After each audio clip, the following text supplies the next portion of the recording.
On va parler autisme maintenant. Cela fait des années que les parents d'enfants autistes manifestent pour obtenir une meilleure prise en charge de cette maladie. Des progrès ont été faits, certes, mais il reste encore beaucoup de choses à faire. On va le voir avec nos invités ce soir. Cynthia Agoni, bonsoir.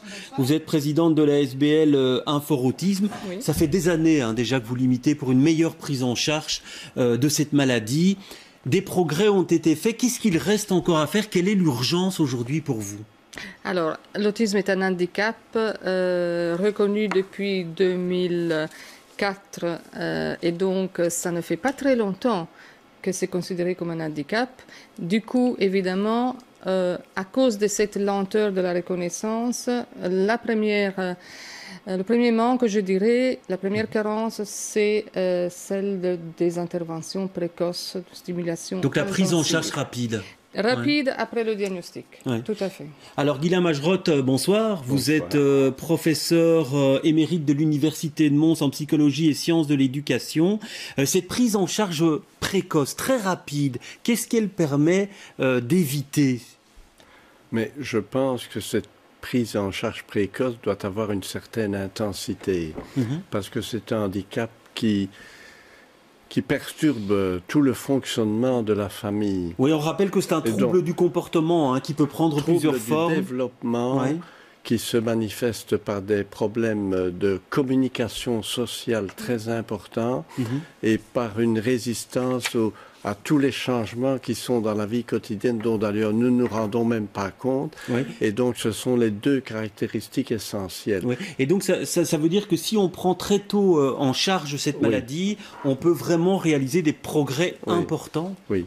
Je pense que la notion de maladie n'est pas la meilleure approche. Vous n'acceptez pas ce terme-là de maladie un médecin peut parler de maladie, mais dès que l'on aborde l'éducation, dès que l'on aborde la vie, c'est plus de l'éducation développementale. Et donc c'est vrai, en fait, historiquement, c'est depuis seulement 87 que l'on a mis l'accent sur l'intensité d'une approche éducative et qui est reconnue maintenant, notamment par la France. Reconnue, mais finalement encore fort peu pratiquée, parce que ça demande une prise en charge importante. Alors c'est vrai que à plusieurs reprises, on vous a fait des promesses, certaines ont été tenues, beaucoup d'autres pas.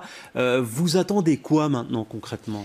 Nous attendons un vrai déploiement du plan autisme transversal. Donc il existe depuis 2016. Faut-il dire encore que depuis 2014 seulement 2 études nationales ont publié des guides, donc de bonnes recommandations, de bonnes pratiques, dans lesquelles on dit ce qu'il faut faire, dans lesquelles on dit quelles sont les pratiques qu'il faut utiliser. Et nous attendons de ce plan maintenant que ces pratiques soient mises en œuvre. Et pour cela, il faut de la formation. Il faut que les intervenants, déjà, les médecins, les éducateurs spécialisés, les psychologues, donc, soient déjà formés, reçoivent une formation adéquate dans les universités, dans les écoles supérieures à l'autisme, pour qu'ensuite, lors des prises en charge, ils puissent encore se former aux bonnes pratiques comme le TEACH dans les écoles, la méthode Denver, l'ABA fonctionnel. Là, on n'aura pas le temps d'expliquer, donc effectivement, parce que c'est. Mais effectivement, il y a. Éducatif. Oui, mais il y a une grosse carence dans ce domaine en termes de pédagogie et de connaissances, des mécanismes à mettre en place. Je pense qu'effectivement, il reste à l'heure je dirais, un manque de connaissances, un manque de diffusion de ces connaissances à l'heure actuelle. On va parler sans doute de l'école, parce que même au niveau de l'école, il y a des manques de formation très importants au niveau de l'école.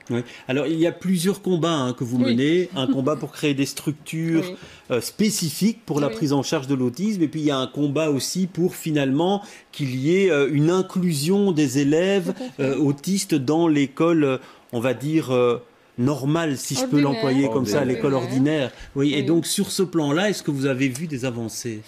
Eh bien, quelques avancées, oui, parce que maintenant, on ouvre la possibilité de l'intégration pour les formes d'autisme plus légères, évidemment, mais nous en sommes encore à l'inclusion pédagogique, à savoir que l'inclusion sociale serait plus intéressante, à savoir qu'on ne doit pas prétendre de tous les élèves les mêmes performances. On devrait pouvoir inclure tous les enfants à l'école avec un programme individualisé qui est basé sur leurs forces, aussi sur leurs difficultés et qui leur permet d'évoluer à leur rythme. Sans et ça se fait dans certaines écoles ou c'est quoi? Et c'est sur base d'une bonne volonté ou ça se fait pas en Belgique. Ah, ça se fait en Italie, oui. par exemple. Ça se fait dans d'autres pays. Ça se fait en Suède. Ça se fait en partie aussi au Québec. Mais ça ne se fait pas vraiment en Belgique parce qu'on a encore... on doit performer, on doit répondre à certains critères. Et vous plaidez pour finalement cette inclusion de... Ah, tout à fait. Disons, il y a un paradoxe. Il y a notamment ce pacte pour un enseignement d'excellence, où on parle un tout petit peu des élèves qui sont en situation de handicap, mais je pense qu'il y a un outil qui est mis, qui sont les pôles territoriaux. Ça veut dire qu'il faut penser en termes d'une petite région, de façon à ce que toutes les écoles dites spécialisées existant dans cette région soient au service de toutes les écoles ordinaires qui vont accueillir un enfant en inclusion. Ça, c'est quand même une bonne idée. Elle est, je dirais que dans l'ancien décret, on parlait de l'intégration, mais l'inclusion, c'est la mise à disposition de toutes ces écoles-là. Oui. Ça, c'est une révolution, ça. Oui. Alors, c'est vrai que pour l'instant, il y a l'enseignement spécialisé. Alors, est-ce que les autistes y trouvent leur place? Ils y trouvent leur place, mais il n'y a pas assez de places, pas assez d'écoles et de classes spécialisées. Si on considère qu'on a environ 12 000 enfants autistes actuellement en âge scolaire, eh bien, il y a la place dans des classes pédagogiques. Donc 12 000, c'est en Fédération Wallonie-Bruxelles. Oui, tout à fait. Ouais. Et donc, il y a des places pour 900 élèves donc dans les classes à pédagogie adaptée. Donc là, nous avons quand même un petit problème. Tous les autres enfants se retrouvent dans des classes spécialisées, mais non adaptées nécessairement à leurs besoins et où les enseignants ne savent pas trop comment les prendre en charge. Oui. Mais ça reste le problème aussi si on les intègre dans l'école ordinaire. C'est la difficulté, si on les insère dans l'école ordinaire, c'est la difficulté de la prise en charge par les enseignants qui vous diront qu'ils ont beaucoup d'autres tâches à effectuer. Oui, mais il y a un décret que l'on attend sur la formation, notamment des enseignants.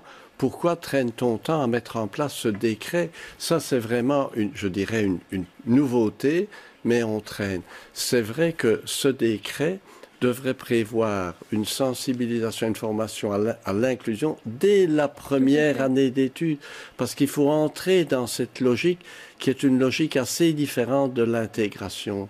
On parle toujours d'un changement systémique. Je pense que c'est effectivement un changement du système de l'enseignement. Et pour les personnes qui souffrent d'une forme d'autisme plus profond, vous vous battez également depuis longtemps pour la création de structures particulières alors qui permettent leur prise en charge. Il y a eu des places de créées ou pas du tout? Alors, il y a eu des places créées, bien sûr. Il y a eu la coupole bruxelloise de l'autisme qui a ouvert à Bruxelles avec 15 places. Adultes, pour les adultes, on parle des adultes, effectivement. Je voudrais quand même dire que c'est un peu un gâchis parce qu'on met un peu de sorte de sparadrap sur des situations qui auraient pu ne pas être aussi graves. Donc, travailler l'enfance et l'adolescence est important pour éviter d'avoir de la grande dépendance à l'âge adulte. Maintenant, il faut quand même s'occuper de ces adultes parce que les parents, moi je suis moi-même parent, ils ne sont pas éternels. Donc un parent veut partir un peu en se disant, voilà, mon enfant sera pris en charge convenablement. Donc ces structures manquent, il y en a quelques-unes, il y a des institutions qui accueillent des personnes avec autisme, mais il faut en créer davantage. Oui, parce que j'imagine que, ce qu'on vous dit, ce qu'on vous répète, c'est l'argent, qui manque, Madame Adoni. C'est l'argent qui manque. Et c'est un problème d'argent et de priorités politiques.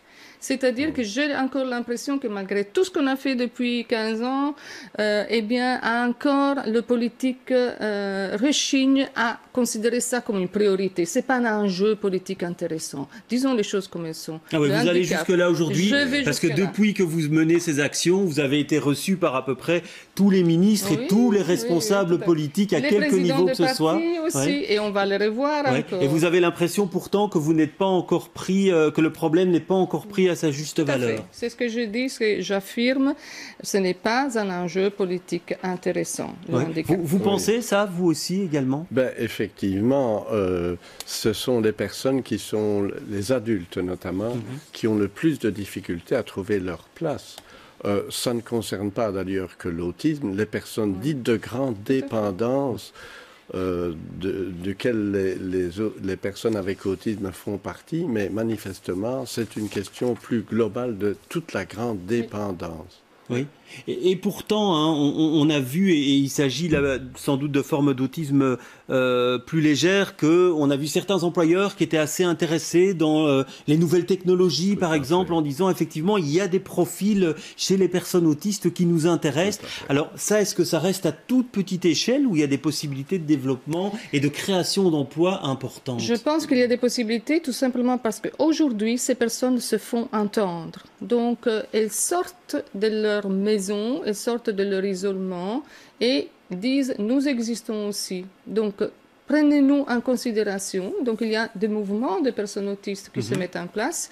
Et nous avons des richesses, nous avons des capacités, nous avons beaucoup de possibilités. Simplement, on a besoin de soutien. Ces personnes-là sont complètement oubliées pour le moment aussi. Oui. Évidemment, on met l'accent... Et donc, c'est une toute petite partie, pour l'instant, qui peut s'insérer sur le marché de l'emploi.